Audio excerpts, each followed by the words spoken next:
জিওডলাইন চ্যানেলটিতে সকলকে স্বাগত জানাই।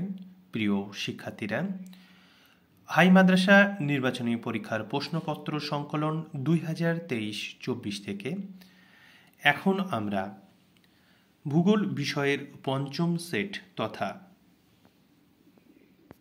373 পৃষ্ঠার সাতঘরা হাই মাদ্রাসার ভূগোল প্রশ্ন এবং তার উত্তর নিয়ে আলোচনা করব। প্রথমেই সঠিক উত্তরটি নির্বাচন করে লেখো। প্রথম প্রশ্ন, বহির্জাত প্রক্রিয়ার মূল উৎস হল? উত্তর হচ্ছে সূর্য। কোন ভূমিরূপটি মাশরুম রক নামে পরিচিত? উত্তর হল গৌর। নদীতে প্রপাতকূপ গড়ে ওঠে উচ্চ প্রবাহে। জেট বিমান চলাচল করে বায়ুমণ্ডলের যে স্তরে? স্ট্র্যাটোস্ফিয়ার বা শান্ত মণ্ডলে। বায়ুমণ্ডলে অক্সিজেনের পরিমাণ 20.94%, অ্যালবেডোর পরিমাণ 35%, মূলত হচ্ছে 34%। ভারতের বৃহত্তম হিমবাহ হল সিয়াচেন। ভারতের বৃহত্তম কয়াল হল ভেম্বানাদ। বিশ্ব উষ্ণায়নে মুখ্য গ্রিনহাউস গ্যাস হল কার্বন ডাই অক্সাইড।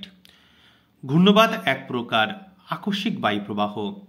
চন্দ্র, সূর্য ও পৃথিবীর একই সরলরেখায় অবস্থানকে বলে সিজিগি। ভারতের মূল ভূখণ্ডের দক্ষিণতম বিন্দু হল কন্যাকুমারিকা অন্তরীপ। রবিশস্য চাষের সময় শীতকাল। ইসরো এর সদর দপ্তর কোথায় অবস্থিত? উত্তর হচ্ছে বেঙ্গালুরু। বিভাগ ক্ষয়ে প্রথমে আছে সত্য মিথ্যা নির্ণয়। শিব বালিয়াড়ির আকৃতি পিরামিডের ন্যায়। মিথ্যা। আরাবল্লী একটি ক্ষয়জাত পর্বত। আরাবল্লী প্রাচীন ভঙ্গিল পর্বত, বর্তমানে ক্ষয়জাত পর্বত। সত্য। বায়ুচাপ মাপার একক সেন্টিমিটার। মিলিবার এককে মাপা হয়, সুতরাং এটি মিথ্যা। উষ্ণ ও শীতল সমুদ্র স্রোত মিলিত হলেই ঘন কুয়াশার সৃষ্টি হয়। সত্য। কান্ডালা একটি করমুক্ত বন্দর। সত্য। অরুণাচল প্রদেশের জনসংখ্যা ভারতের মধ্যে সর্বাধিক। ভারতের মধ্যে সর্বাধিক জনবহুল রাজ্য হচ্ছে উত্তরপ্রদেশ, সুতরাং এটি মিথ্যা। বাম স্তম্ভের সঙ্গে ডান স্তম্ভ মেলাও। শৈবাল সাগর আটলান্টিক মহাসাগরে লক্ষ্য করা যায়। মন্থকূপ নদীর ক্ষয়কার্যের ফলে সৃষ্ট ভূমিরূপ। সার্ভে অফ ইন্ডিয়া এর অফিস দেরাদুনে অবস্থিত। ভিলাই ভারতের বৃহত্তম লোহা ইস্পাত শিল্প কেন্দ্র। আম্লবৃষ্টি দক্ষিণ ভারতে দেখা যায়। জোড়হাট চা গবেষণা কেন্দ্র। উপযুক্ত শব্দ বসিয়ে শূন্যস্থান পূরণ করো। বায়ুর গতিবেগ মাপার যন্ত্রের নাম অ্যানিমোমিটার। বেঙ্গুয়েলা স্রোত প্রবাহিত হয় আটলান্টিক মহাসাগরে।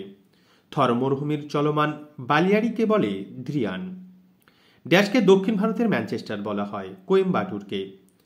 মরু অঞ্চলে বায়ু ও জলধারার কার্যে সৃষ্টি হয় পেডিমেন্ট, বাজাদা, ওয়াদি, প্লেয়া প্রভৃতি ভূমিরূপ।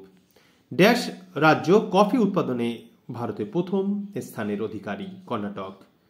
এক কথায় উত্তর দাও। প্রথম প্রশ্ন, দোআব কি? নদী মধ্যবর্তী সমভূমিকে দোআব বলে, বা দুটি নদীর মধ্যবর্তী যে সমভূমি অবস্থান করে তাকে দোআব বলা হয়। কোন ভূমিরূপ ডিমের ঝুড়ি ভূমিরূপ নামে পরিচিত? উত্তর হবে ড্রামলিন। ITCZ এর পুরো কথাটি লেখো। ইন্টারট্রপিক্যাল কনভারজেন্স জোন। সিজিগি কাকে বলে? পৃথিবী, চাঁদ ও সূর্যের মধ্যবিন্দু যখন একটি সরল রেখায় অবস্থান করে তখন সেই অবস্থানকে সিজিগি বলা হয়। ভারতের একটি প্রবাল গঠিত দ্বীপের নাম লাক্ষাদ্বীপ। ভারতের দ্বিতীয় উচ্চতম শৃঙ্গ হচ্ছে কাঞ্চনজঙ্ঘা, যার উচ্চতা 8,598 মিটার। বরদাইছিলা কোন রাজ্যে সংগঠিত? অসম রাজ্যে। পশ্চিমবঙ্গের কোথায় পেট্রোরসায়ন শিল্প গড়ে উঠেছে? হলদিয়াতে। প্রিয় শিক্ষার্থীরা, আমরা এবারে 2 নম্বরের, 3 নম্বরের এবং 5 নম্বরের প্রশ্নগুলি দেখে নেব। মানচিত্র চিহ্নিতকরণ পৃথক ভিডিওতে আলোচনা করা হবে। আর এই ধরনের ভিডিওগুলি নিয়মিত পাওয়ার জন্য জিওডলাইন চ্যানেলটি এখনও সাবস্ক্রাইব করা না হয়ে থাকলে চ্যানেলটি সাবস্ক্রাইব করে পাশে থাকা বেল আইকনটিতে চাপ দিয়ে রাখো। আমাদের তৈরি সমস্ত ভিডিওগুলি একটি প্লেলিস্টে রাখা হচ্ছে। প্লেলিস্টটির নাম হচ্ছে হাই মাদ্রাসা টেস্ট পেপার্স 2023। 2324। সঙ্গে থাকার জন্য অসংখ্য ধন্যবাদ।